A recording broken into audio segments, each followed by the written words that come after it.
बना था 2020 में, तब से लेके जब नगरपालिका को ग्राम पंचायत में क्रमोन्नत किया गया, तब से मेरे ऊपर यहाँ के स्थानीय बड़े सत्ताधारी नेताओं का दबाव था कि खाजूवाला के अंदर जो अतिक्रमण है या जो एनक्रोचमेंट जो भी हो रहा है उनको यहाँ से हटाया जाए। लेकिन मेरा एक ही निवेदन था कि अगर इन खोखों को गरीब आदमियों को हटा दिया जाए तो इनके रिप्लेस करके इनको कोई दुकानें या ऐसी जगह वितरित की जाए जिससे वापस अपनी रोजी रोटी चला ली जाए। लेकिन इसके बारे में मुझे कभी किसी ने संतोषजनक जवाब नहीं दिया और हमारी ग्राम पंचायत और नगर पालिका ने कभी ऐसा प्रस्ताव नहीं लिया कि जिससे गरीब आदमियों के आशानी उजड़े। और अब इन्होंने षड्यंत्र करके 10 तारीख को मुझे निलंबित किया। निलंबित करके अगले 2 या 3 दिन पश्चात इन्होंने एक हमारे किसी भाई पार्षद को इस चेयरमैन की कुर्सी पर बिठाया और प्रस्ताव लेके इन्होंने वापस जिला मुख्यालय पर भेजा है और इन्होंने अतिक्रमण की श्रेणी में करते हुए बाजार में लाल निशान लगाए हैं। तो ये जब तक मेरी उपस्थिति थी तब तक ऐसा कुछ भी नहीं हुआ, परंतु जैसे ही मेरे को निलंबित किया गया इन्होंने अवसर का फायदा उठा के इन्होंने गांव के जो बाजार में खोखे हैं या रेडियां हैं या छप्पर है या जो दुकानें हैं उनको अतिक्रमण तोड़ने का ये कोशिश कर रहे हैं। राज्य सरकार के द्वारा ये कदम जल्दबाजी में आनन फानन में किया जा रहा है, जो बहुत ही गलत है, जो लोगों की रोजी रोटी और लोगों के पेट के ऊपर लात पड़ेगी। तो इसके लिए हम सारे गाँव वाले आज इकट्ठे होकर इन्होंने ज्ञापन भी दिया है यहाँ के उपखंड अधिकारी को, कलेक्टर साहब के नाम। और जल्द ही अगर हमारी सुनवाई नहीं होती है और अगर खोखे या दुकानें हटाने की कोई प्रयास किया जाता है तो बड़ा आंदोलन किया जाएगा। इस बारे में सर ये है कि जो रवैया था ये यहाँ के अधिशासी अधिकारी अभिषेक गहलोत ने द्वेषतापूर्ण तरीके से करके और असंवैधानिक तरीके से लोकतांत्रिक तरीके से मुझे हटाने का प्रयास किया। लेकिन न्यायपालिका जो अभी तक जिंदा है, जिसकी वजह से आम आवाम आज तक जिंदा है, मुझे वहाँ से राहत मिली और वहाँ से यहाँ के अधिवक्ताओं से मुझे प्रेरणा मिली कि आपको जो राहत मिलेगी, जो बचाव मिलेगा वो न्यायपालिका दे सकती है। तो मैं न्यायपालिका में मैंने शरण ली और उसका परिणाम है कि आज मैं वापस इस कुर्सी पर विराजमान हूँ।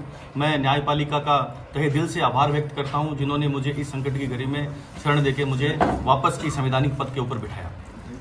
तो मेरे मित्रों का जिन्होंने दिन रात मेहनत करके और मुझे इस गांव का सरपंच बनाया, उस पद पर बिठाया जो गांव का सर्वोच्च पद है। इस गांव के लिए कभी किसी भी आदमी ने मुझे चाय के लिए वेतन नहीं किया था, मुझे पानी के लिए परेशान नहीं किया, मुझे निस्वार्थ करके लोगों ने इस पद पे बिठाया। तो सबसे पहले इस गांव का मैं ऋणी रहूंगा जिन्होंने मेरे और मेरे परिवार जिस दिन से आप लोगों ने मुझे इतनी इज्जत बख्शी, मुझे सरपंच बनाया। जब सरपंच बन के मैं मेरे घर पे भी नहीं पहुंचता हूँ तो इस राज्य सरकार के कारिंदों ने व्यवस्थापूर्ण, जब मैं घर पे भी नहीं पहुंचा, मेरे घर से कलर भी नहीं उतरा, रंग भी नहीं उतरा, इन लोगों ने सबसे मेरा पहला चालान कटवाया, सबसे पहले मुझे दंडित किया। वो दंडित पहले दिन से शुभारंभ हुआ जो आज तक मेरे ऊपर दंड लग रहा है। ऐसा लग रहा है मैं सरपंच नहीं बना, कोई बहुत बड़ा आतंकवादी बन गया लोगों की नजरों के अंदर। मेरे घर में, मेरे परिवार में कोई शादी होती है, हम लोग 10 इकट्ठे होते हैं तो मेरे पे चालान बना दिया जाता है। कोई भी काम होता है, गांव में कोई भी तरह की क्रिमिनल घटना होती है, उससे मेरा नाम जबरदस्ती इन्वॉल्व कर दिया जाता है। इस तरह की बहुत सी घटनाएं हर महीने ये मेरे पीछे पड़े रहे, जैसे मैंने बहुत गलत काम कर दिया।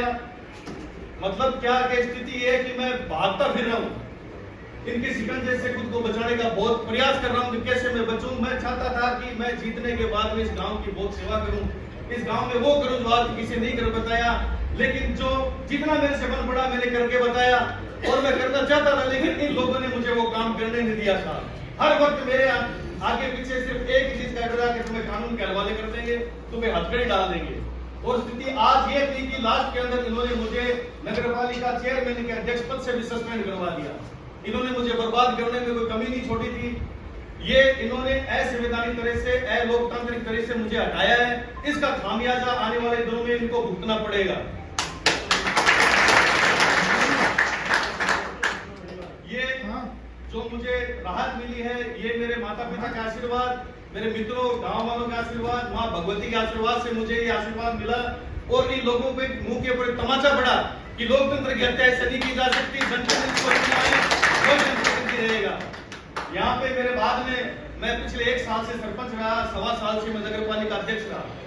मेरे ऊपर इतना दबाव था कि कैसे भी करके इस गांव के अंदर अतिक्रमण को हटाया जाए ताकि भाजपा की नाक कटे, यहाँ के लोगों की नाक कटे। लेकिन मैंने नाक नहीं कटने दी, मैंने मेरा घर बर्बाद कर दिया।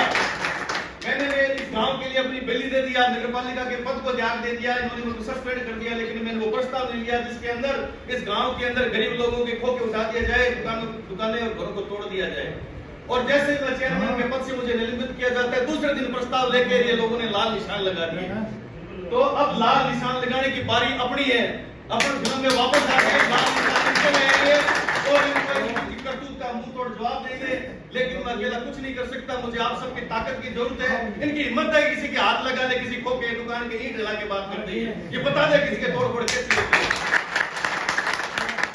तो आज मेरा फिर आपसे निवेदन है कि आप मजबूती से साथ रहे।